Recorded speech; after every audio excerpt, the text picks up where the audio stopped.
CPDI Pakistan में budget शफाफती सूरत हाल ते पंहिंजी 3 सालियानी रिपोर्ट जारी करे छॾी।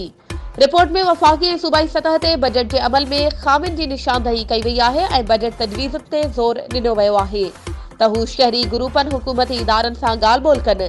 रिपोर्ट में उन ॻाल्हि ते पिणु ज़ोर ॾिनो वियो आहे त बजट ख़र्चनि बाबति माहवार टिमाही तोड़े सालियानी ऑडिट रिपोर्टूं बाक़ाइदा तौर ते ऑडिटर जनरल जी वेबसाइट ते अपलोड कयूं वञनि।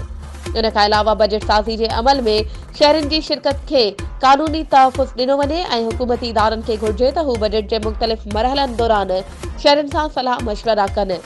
ख़ासि करे बजट साज़ी ऐं उन ते अमल दरामद दौरान असेंबली मेंबर्स जे किरदार खे वधायो वञे।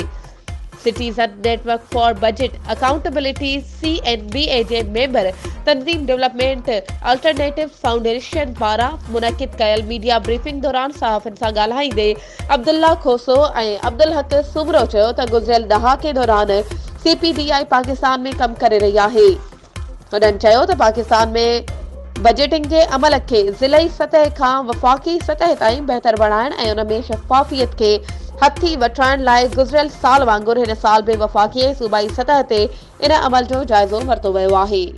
वधीक ख़बरुनि ऐं अपडेट्स जे लाइ असांजे चैनल खे सब्सक्राइब कयो ऐं हा बेल आइकन खे प्रेस करणु न विसारिजो त जीअं असांजी हर नई अचण वारी वीडियो तव्हां ताईं पहुची सघे।